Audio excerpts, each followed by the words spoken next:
Hi, I'm Alex Millering. And I'm Brooke Wilson from CSTV Movie Reviews. And this week, in honor of the holiday coming up, we're going to be going through movies that have to do with Valentine's Day. Valentine's Day. So, The day for all the couples to get together and have their moments. yes, the mushy loved holiday. You either like it or you don't, but I think everyone has their own opinion about it, basically. So, the first movie to start off Valentine's Day is, of course, Valentine's Day. That was a great film. Well, actually, I lie. I didn't like it that much. You didn't like it? I liked it. I think it was such a different movie because it was the first one where they had all those different actors conglomerate together, that it was the first time everyone's really seen one like that, because then they continued on to do New Year's Eve and everything. Mm-hmm. But I liked it. I thought the different stories were cool. I thought it was a very innovative idea. I'll give it that. It was very creative thought, and Gary Marshall is a great director. But I just thought that the storylines could have used a little more work, and that some of the acting was a bit off. And it just wasn't one of my favorites. I think it might be because all of them are such starring role actors that when you put them all up against each other, they kind of they don't outshine each other. Mm-hmm. They just kind of are static. But it took a lot of concentration too to watch, because you have to follow each story and they're jumping around a lot. And I like in the end how it all comes together, but you have to really pay attention and not miss anything for you to really get it, I feel like. There's that hidden connection between every single character. You just gotta look for it. Mm-hmm. But it was too all over the place. I seen New Year's Eve, and that one was a little easier to follow. Mm-hmm. And I like in the end how there's lots of twists and everything, and you don't really see some things coming, or maybe you do, but I didn't, at least in the end. I didn't see the fact that the little boy had a crush on his teacher. No, but that was cute. I thought he liked the Indian girl. I like how they played off how there was different types of love in the story, because you're the little boy and his little love story. You have teenagers who are in love. Then you have the older couple, the grandparents, who have been married for years and years, but it compares how they all deal with Valentine's Day and how they're all different. The breakups, or the hopelessly in love, first love. And do you have a favorite story that you liked? A favorite story? I can't. No, not really. I liked Ashton Kutcher's story, because he's such a hopeless romantic, and he just gave his all for the girl that he wanted, and it was sad, but it worked out in the end for him, which was kind of what I was rooting for. So he's definitely my favorite in it. Actually, my favorite scene, not scene, story, I just thought of it, was the teenage one. Oh, the teenager. The one, well, particularly the guy in that one scene where he gets caught by the mom. Yeah, that is funny. That was hilarious. It's such typical teenage love story. Yeah. That would be awful for that to happen. Yeah. One of my personal favorite, love story movies was Letters to Juliet. Oh, that was a cute story too.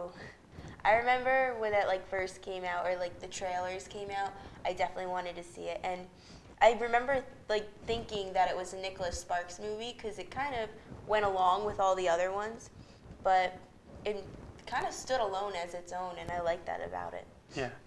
I had actually this sort of the same reaction when I saw the trailer. I'm like, I kind of want to see this, even though the trailer gave the entire story away. Yeah. But it was good, I thought it was very well done. And I love Amanda Seyfried, and I liked her in this cute little role. And it made me want to go to Italy really bad.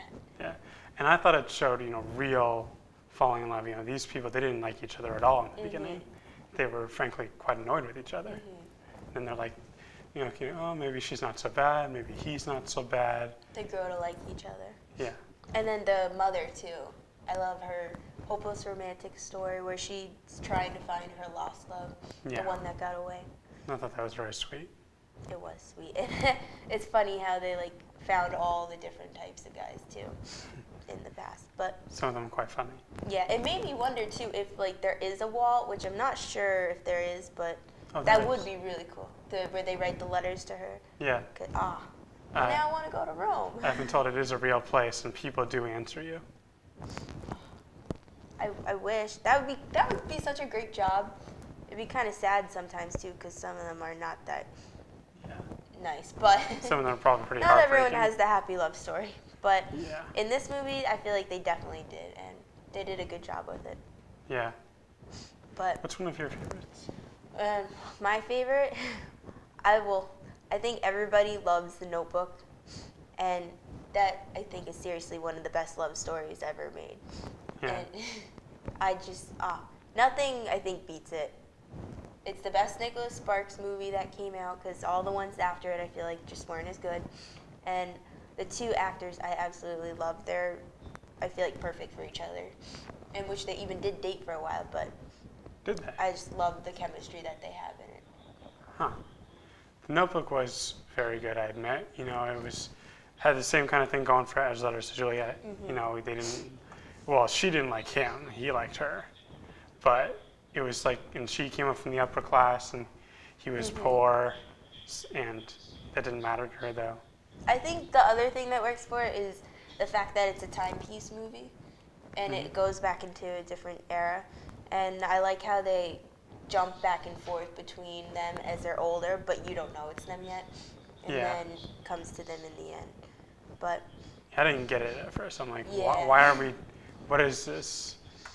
I thought it was like a Princess Iris, and he was reading an actual story.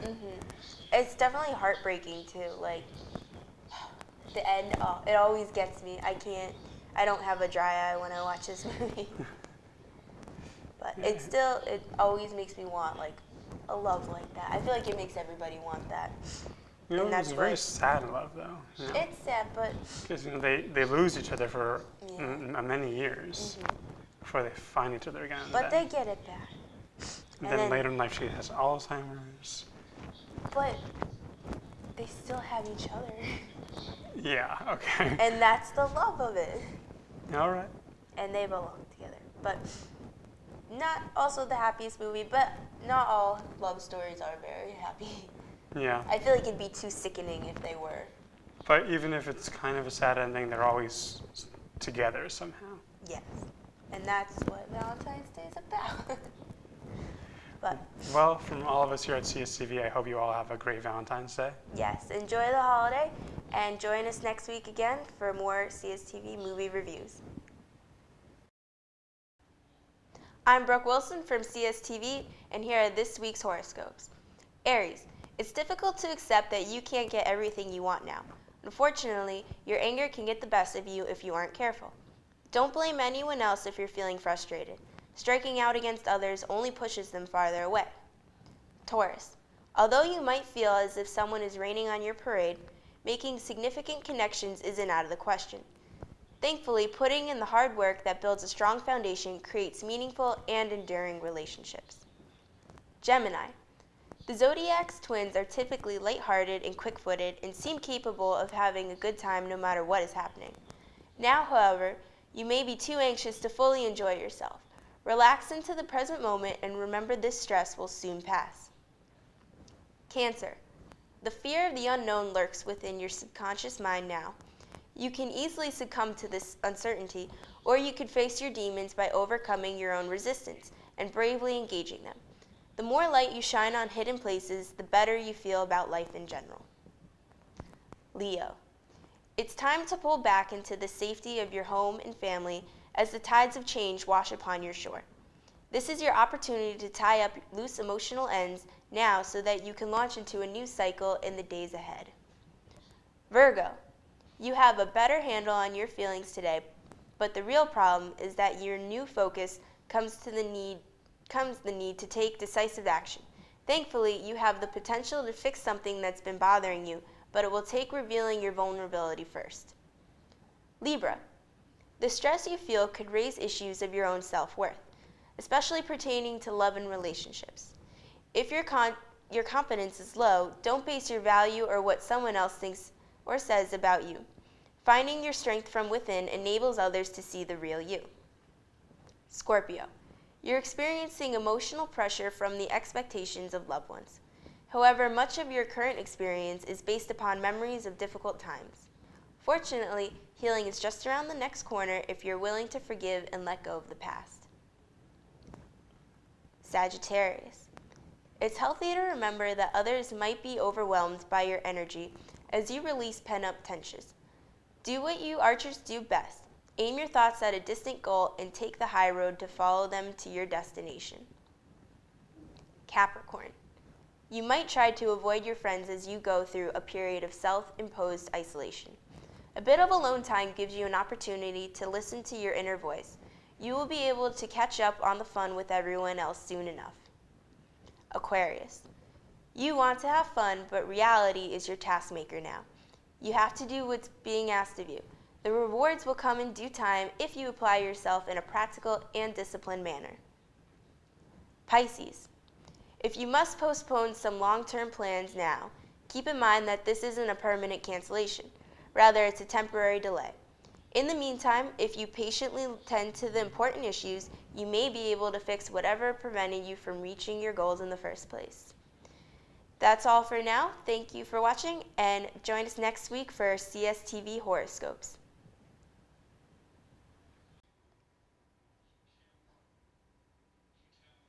Hi, I'm Liz, and welcome to another segment of What's the Monkeys? Laser tag. How's it not fun? And how's it not fun to play with your cat with a laser pointer? In Maryland, burglars tried to break into a safe by using a laser tag gun. Well, because that was such a slow, unsuccessful progress, it would have been better to combine the laser and a cat to have the power of a laser cat. Very highly illegal, dangerous, and comes in Japanese instructions but cuts through any safe like butter. A historic type of robbery is to write your demanding note to a teller. A robber demanded several $1,000s and did it in such a classy way his own stationery. It contained his full name and address. That's one way to go with a bang. What's better than stuffing $1,699 $100 bills in your underwear? Well, nothing really.